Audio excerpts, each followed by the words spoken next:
as far as condominiums, the built environment, we're there for you.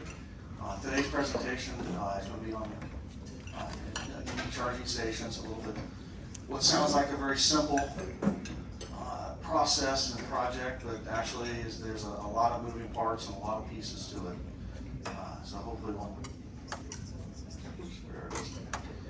And second, what Mary also said about all of the service providers here, I've worked with quite a few of them here, and can definitely say that. But I always have to make the comment that it seems monthly seems like kind of interesting. Not saying they're doing it on purpose, but John always follows Fred.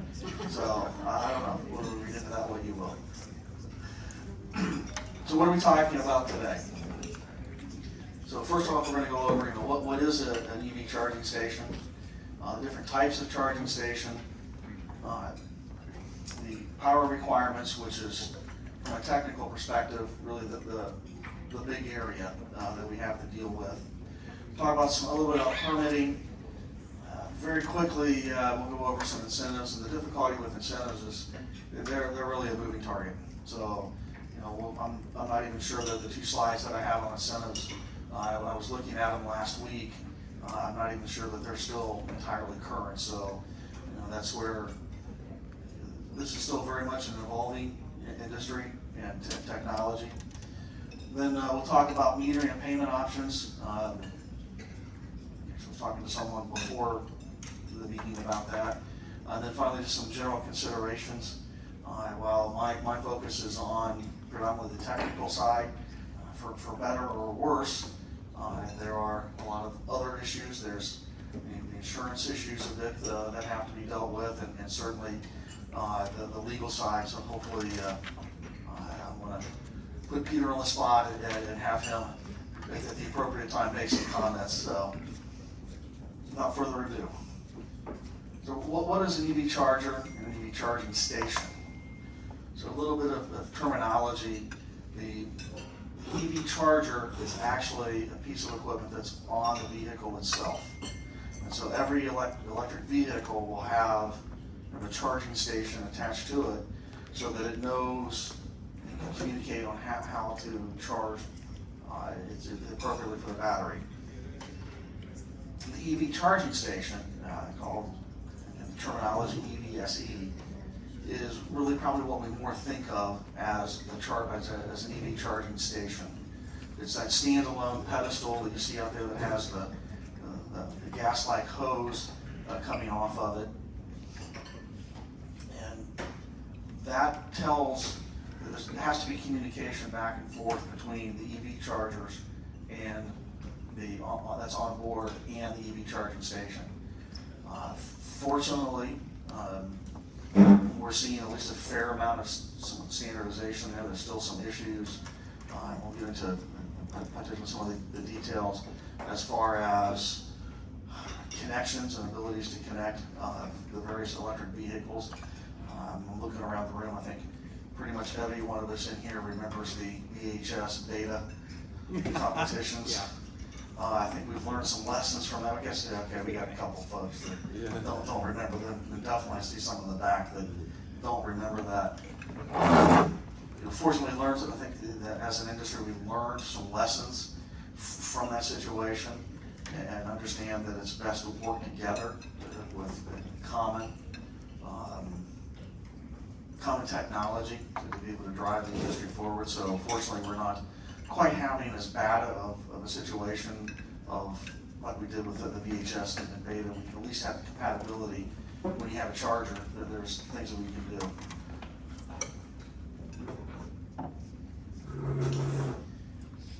And I would say, and I did this earlier this week and regretted it, but we want to kind of keep this informal. So if you have some questions, definitely ask them. But I asked, let me get through a little bit of material first, and so that way, if there's some other questions out there, we can kind of handle them all at one time. So there's different types of EV charging stations. The ones that have been around for a very long time, the Type 1, really more like for a golf cart style. Those are 120 volt. So basically, it's like plugging in your toaster, kind of a deal. It's anywhere finding your home. Up to, again, we have the level 2, which is typically a single phase, 208, 240, so the higher voltage.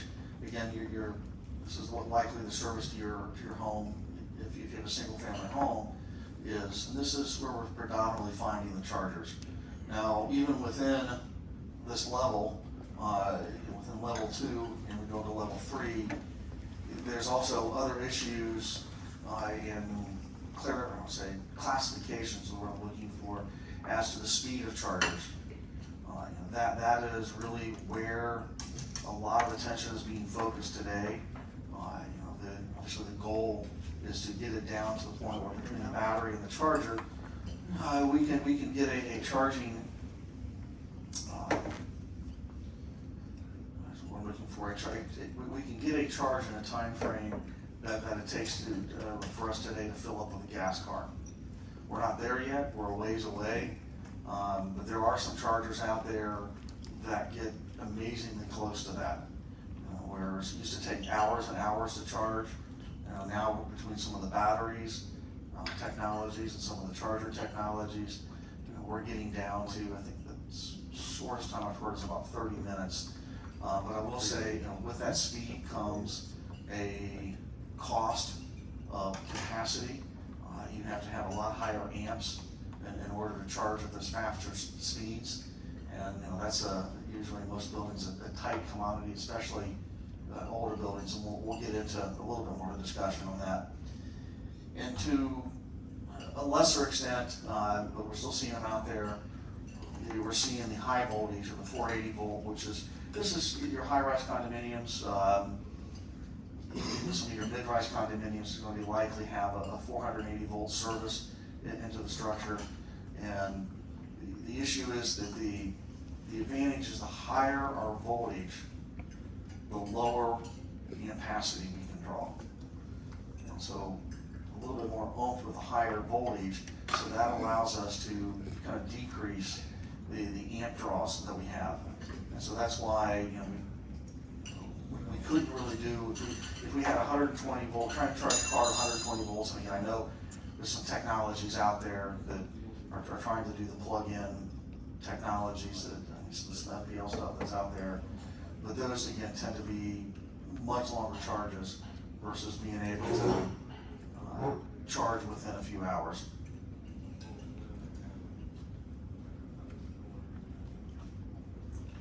So talking about the ampacities and such, and so that's the key issue. And what we recommend is to first start is with doing a load study, feasibility study. So what will happen with that, you have an engineer come in and usually work hand in hand with an electrical contractor frequently. A lot of that depends upon how well documented the electrical system in your building is. For example, I was in a building yesterday that was built in 1968, 69 time frame, and I'm looking at the record drawings, and none of the circuits match up. All the same circuits are there, but instead of being in one, for example, the lobby air conditioning is shown on the drawings in circuit 1, it's actually in circuit 5. And that's even when you have information. So a lot of times, we open up the panels and there's been circuits added since it was new, and so we have to go in and have to figure out exactly how much power you have available. And so that is really the driving force. Talking with the manager of this facility, because they're looking at possibly doing something, so a newer building like this that hasn't had the time for people to come in and add loads and not really tell anybody, more apt to have the ability to not do as much work. Whereas the building that was built in 1969, number one, power systems back then versus now, single family homes in 1960 typically had 100 amp service. Today, no one would even dream of building a house with less than a 200 amp service. And so in condominiums and multifamily buildings have kind of fallen along the same lines. Our electrical usage has really increased through the years, so that leaves us with a limited amount when it comes time to put something like this in. So that's the first step, the most important step is, again, figure out what's there. And I believe we touch on it later on this, and I apologize a bit. I've practiced it many times, but you're lucky to be the guinea pigs of this being the first public presentation. So I believe we talk about this in a later slide, but there's so many other things besides the electrical you need to consider. For example, very typical down here, we have parking garages, multi-level parking garages underneath the buildings. The typical EV vehicle is anywhere from 50 to 60% heavier than our gas-powered vehicles are today. And so it's most people don't realize this, but we actually design our parking garages with less strength than we do for our living areas. Because they don't take as much load. So it's not abnormal that a parking garage would have 50 PSF rating versus 90 to 100 that we're going to see in a residential area. And so even aside from the chargers, and I think that as the industry is going, it's probably for me not something that I'm going to have to worry about, but it's definitely something that's going to happen in the next 10 to 20 years as gas-powered cars are phased out. You're going to have to start taking into consideration that, if I'm on the second story and I put 8 EV vehicles together, is my structure even going to hold it? And so we're getting to the point where when those additional loads, those are things that have to be taken into consideration. Not this past code cycle, but the code cycle before, the National Fire Protection Association actually changed the classification for parking garages as far as, and way of explanation, the fire classification tells us what we have to do as engineers. Here are the things, we have to have, these kind of fire separation walls, we have to have these kind of sprinkler systems, we have to have these kind of delivery systems. So they actually increased the hazard in parking garages, but it was a recognition not of EVs, but of the fact that our current cars have a lot more plastic and therefore a lot more fuel in them. So the codes haven't started yet, as far as fire, addressing what happens with these EV cars or EV vehicles. Because a standard gas car, if it catches on fire, typically the fire department can put it out literally with a fire extinguisher. It can take them as little as 10, 15 minutes. The EVs have been known to not be able to put them out for sometimes days. And they're also one that you have to flood the batteries with a lot of water, foam, and they tend to reignite, so they tend to, if one catches on fire in your garage, you're going to want to pull it out of there and leave it outside somewhere, make sure that it's actually put out. So those are things that even beyond the EV chargers that need to be considered when you're looking at what to do with EVs.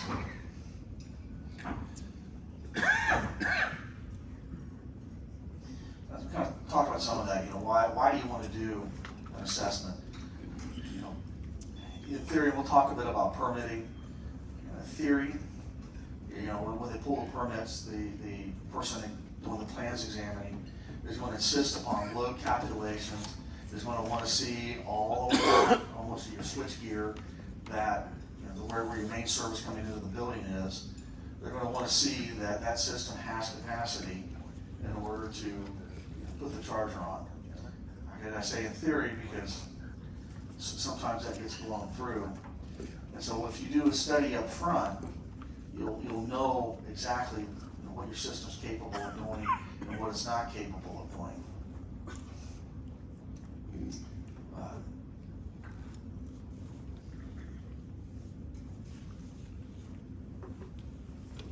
So how do we go about doing a load? First, again, very similar to any engineering approach, we go out and we collect data.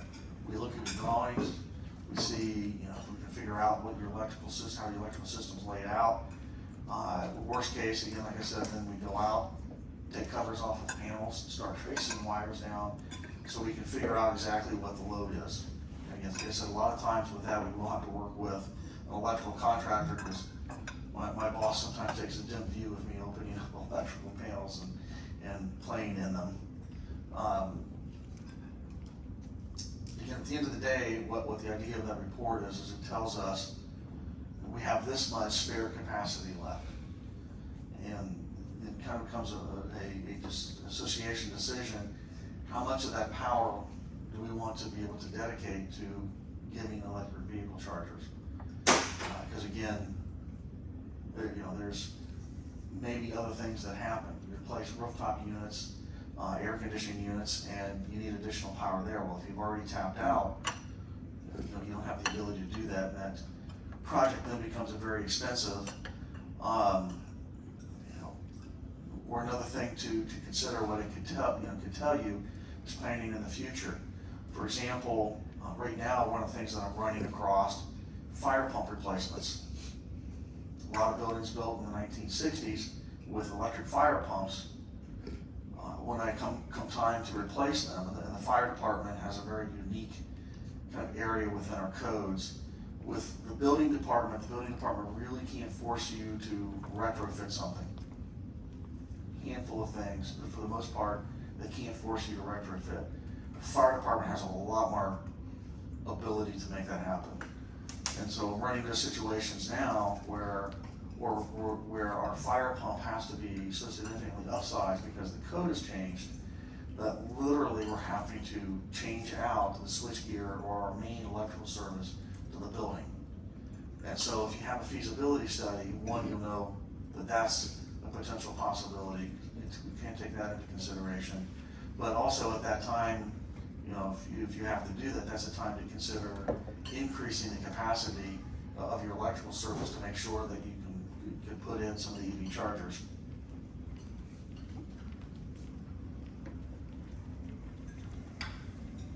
Again, we talked about, parking areas. For an area like this facility, it's easy. We have ground parking. We can line all of those cars up as much as we want, and it's not going to be an issue. Was working with a property up on Singer Island that they wanted to put the EV chargers up on a higher level of their parking garage. And so that's one of the things we had to do was, again, go in and evaluate, could the structure actually hold those numbers of vehicles in the quantity that they wanted. And the good news was that it could, and it was a convenient spot. What's needed for permitting? This is a question that I get asked frequently, not just about EVs, but when folks start to do work, they ask me, do I need to pull a permit? And I can tell you, let me answer that question with a question. Do you know what another name for permit is for the municipalities? Revenue. So, there's very little that you can do that doesn't need a permit. Joking aside, there are good reasons for that. Even something as simple as an outlet replacement, if someone's opening up that system, if they don't do it right, it can create a fire hazard. So, the joking aside, but there was very little. I believe Palm Beach County, I want to say there's an item of our list of maybe 12 things that you can do without a permit.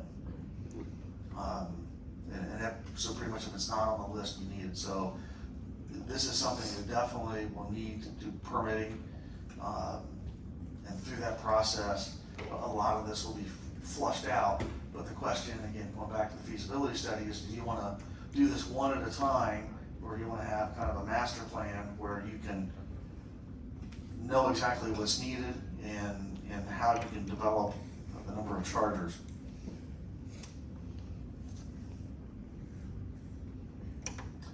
And like I said, with the incentives, there are incentives out there to do this.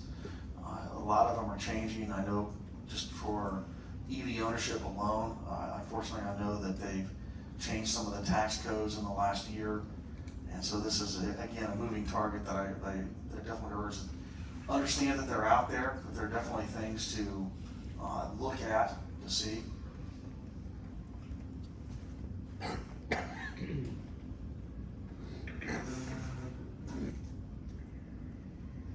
Before we get into metering, How expensive are these charging centers? You know, what are they price wise? It depends. So there's a lot of ways of going about it, and we may get into this, but there are companies out there that will operate your EV chargers very much like a vending machine, where you need to provide the infrastructure to them, and they pretty much take care of everything else. Now that's their one extreme, where the cost for you is predominantly just the cost of installing the infrastructure, which is very project specific. It can range from a few $1,000s up to millions if you have to replace your main service of the building. To the other extreme, there are people that sell these chargers, and then you would be responsible for all of it, maintenance, everything else. For condominiums, to me it makes a lot of sense to work with a vendor to kind of rent the equipment from a cost perspective. So, but again, a lot of that's a case-by-case basis that we need to kind of look at the numbers as to how much it would cost to bring the electrical system up and the work that needs to be done. I was working with FP&L last year because they have a pilot program for condominiums. So they have about 5 properties in Palm Beach, which they install their FP&L stations, and if that succeeds, they can lease them and they will maintain it and they will direct bill it. I think the more people, and it's usually for larger condominiums, because I was managing an 85 unit co-op, and we were maybe gonna be there or not, but they're looking into that. Yeah, FPL is obviously in the forefront of a lot of this, and I know not only I'm not as familiar with the condominium program, but I know that last year they put out a pretty good program for single-family homes with some incentives, and again, basically you lease the equipment and they're responsible for it and they take care of it. Getting off at some metering options. So there's depending upon how many you have. And one of the ways, I guess, keep talking about your ampacity that you have available is really the driving factor of how many chargers you can have. And so there's one way of doing it is basically a 1-to-1, so that any individual charger is kind of a standalone system, and it can charge or not charge. And again, just because the car's plugged in doesn't mean it's charging. And so that's leads to the second one. They have others out there, if there's more than one, where you put them in tandem, that actually is a smart meter, where it will kind of allow each car to charge, each vehicle to charge on a rolling basis. So that way you can charge more vehicles at the same time with a lower amp. But again, all of those chargers have to be able to talk with each other, and more of a brain system. So as you might imagine, those are more expensive systems to be able to get.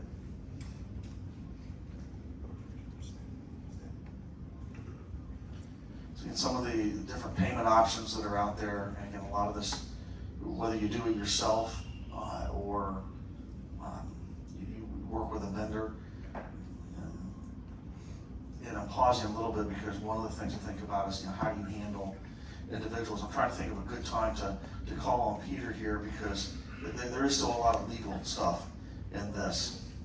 For example, paying. I know the statute says that the individual, if an individual unit owner wants a charger, then they not only have to pay for it, but also they have to pay for the utilities.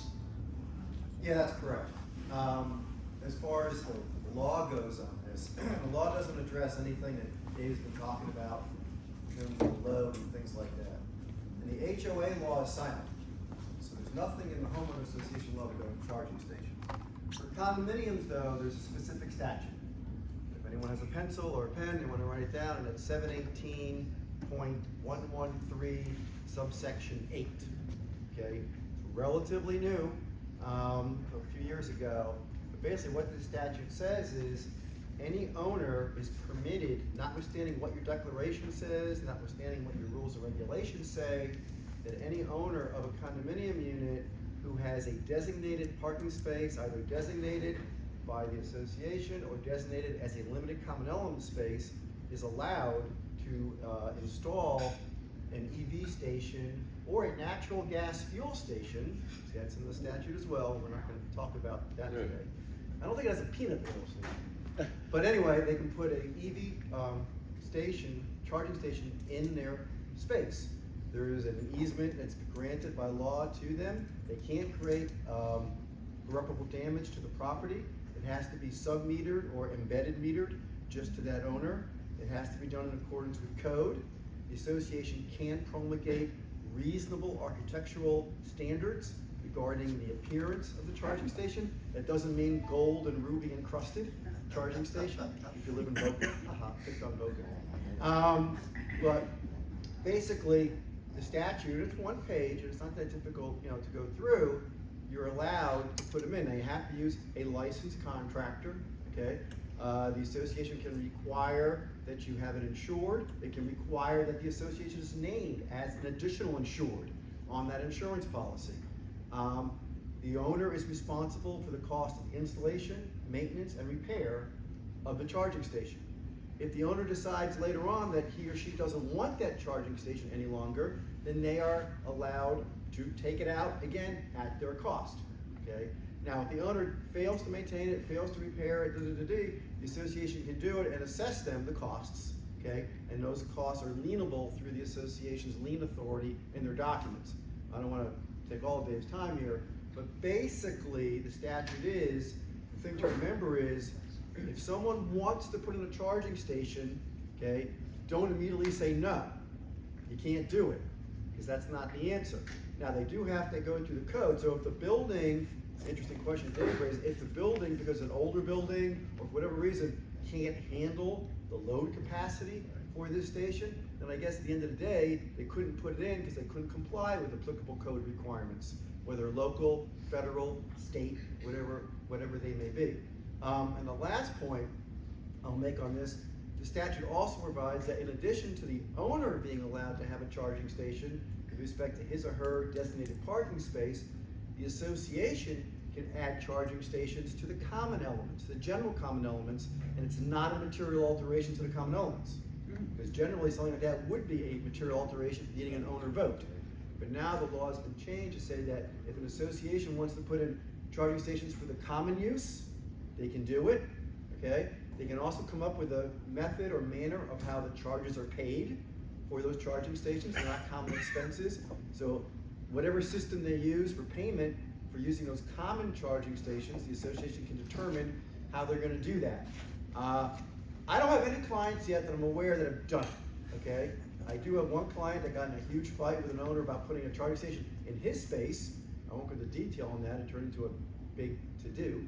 Because their contractor came out and just started doing it without really going through the hoops. So I think we're going to be seeing more and more of these. I don't think EVs aren't going away. They're only going to proliferate further. Fred? Because the common elements charging stations are not material, it can be a board decision as opposed to a membership decision. Absolutely correct. Well, let me ask you. If it's not a material alteration, then it's a board of director decision. Now, in an HOA context, I had one, actually kind of coincidental, about 2 weeks ago, I had a question. Someone wanted to put a charger in their, I guess, in their garage or inside their house and run the cord out to the parking lot to charge their station, to charge their car, and I said, not so fast, okay? I'm not gonna have cords running across the common area, so that's not in the HOA law. As far as an HOA putting charging stations for common use, I think you'd have to check out your documents, because it may be a material alteration in a HOA context, but for that, that's document driven, not statute driven. So let me put you on the spot real fast, Peter.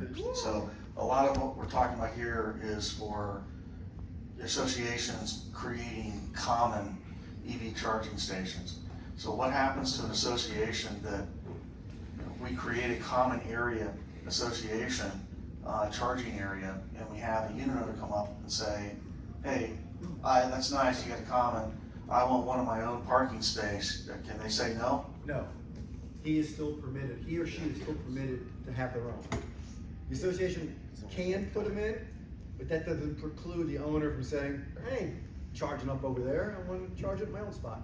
So yeah, there's nothing in the law that says because you have common availability that precludes someone from having their own. Yes? Concerning condos, garages, most are, the bigger ones have garages or whatever. What about non-garages? You're actually saying they can put a charger in their parking spot? Yes, sir. If it's assigned. Yeah. Well, the most If it's a are. designated That's limited fine. common element space or a designated space, there's no distinction right now in the law between an enclosed garage space and an open area space. Think of all the concrete work they have to do to get it to that. Well, they have to, now, there is now they can't create, irreparable damage to the property, whatever that means, okay? So that's one of the factors in the statute where you can't irreparably damage the property.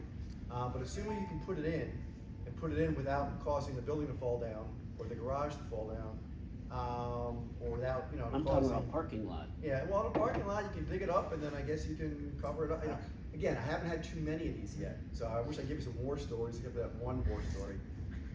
But the law is 100% in favor of allowing these in because they're trying to promote, you know, clean energy, green, you know, all that stuff. For the moment. So it's gonna be a case-by-case basis, you know, in terms of, you know, how much damage will it cause? Yeah, so it's still really an evolving, changing, situation. Yeah.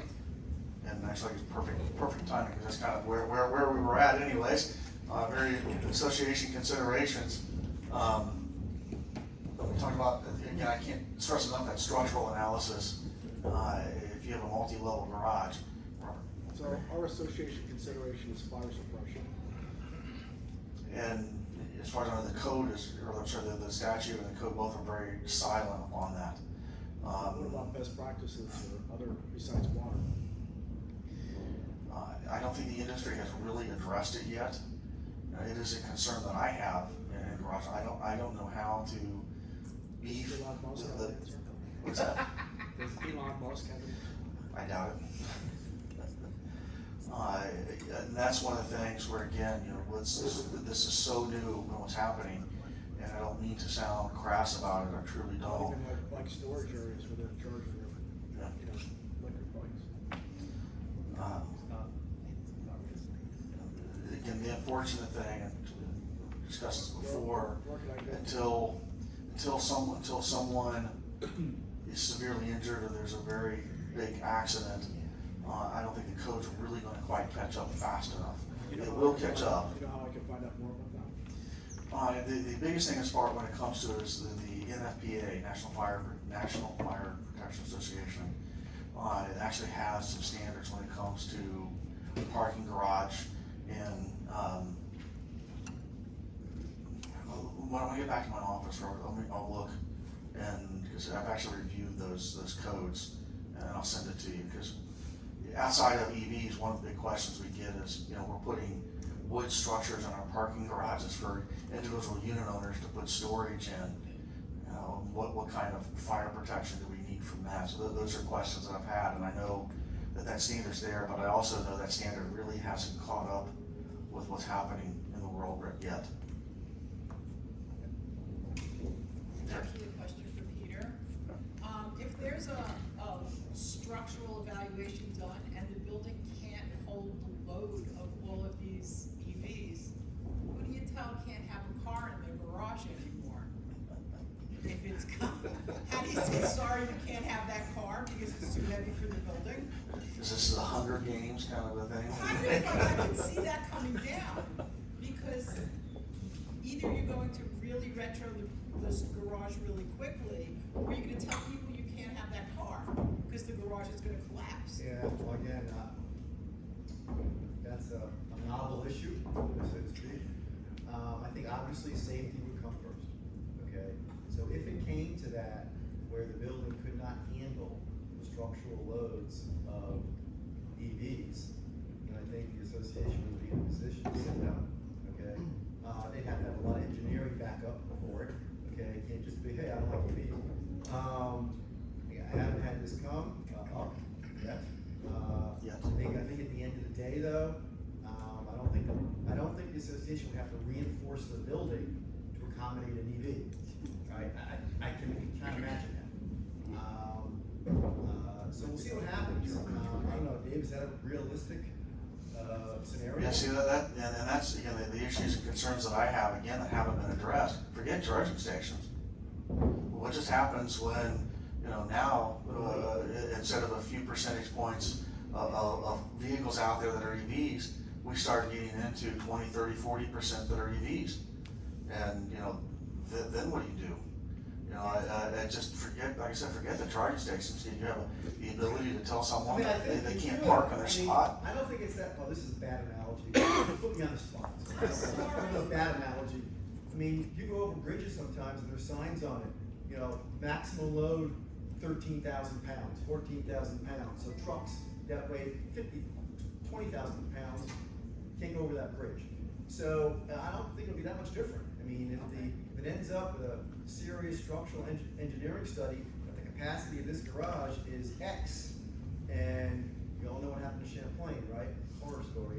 So I do think eventually if it came to that, they would be in a position to control the load, period.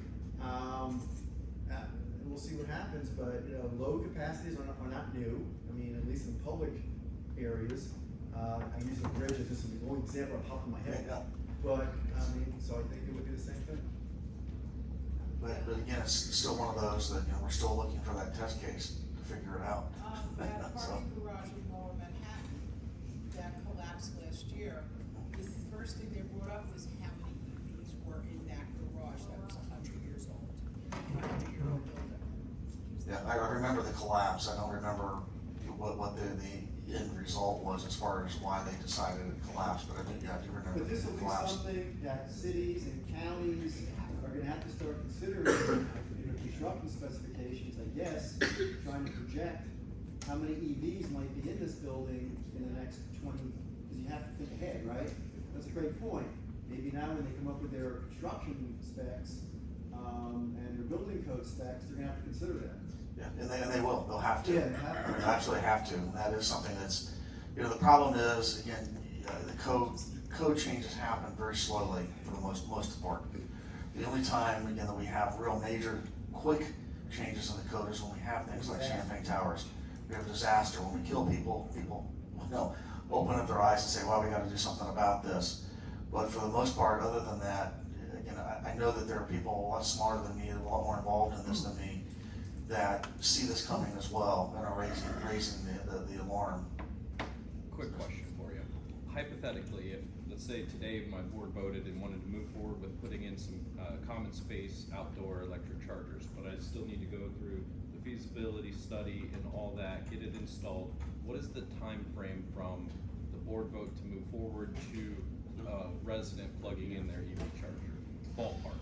Again, a lot of it depends upon, it depends. So generally, as a rough, throwing a top of the head number out there, probably 6 to 12 months, and so much of that's dependent upon, if you got a clean building that electrically we can trace things down and do the calculations. We don't have to spend weeks and months working with an electrical contractor to figure out what exactly is there. Some of it also has to do with permitting processes. Sometimes municipalities are quick, sometimes they take months, but 6 to 12 months would be a good time frame.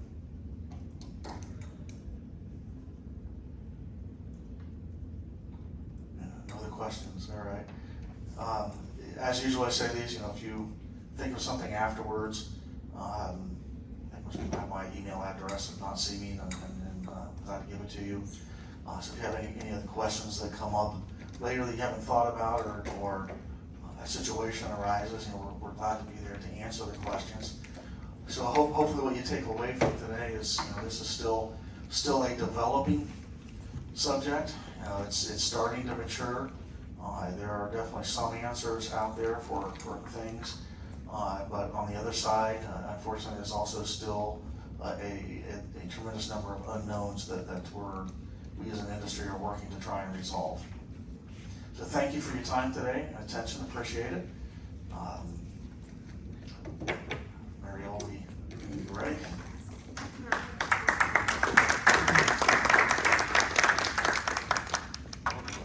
Anybody have index cards?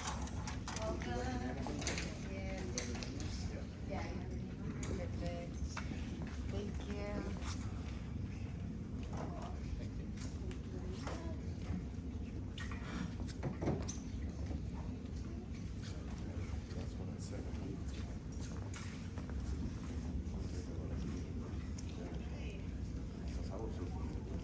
All right, we'll start in just 1 minute with this raffle.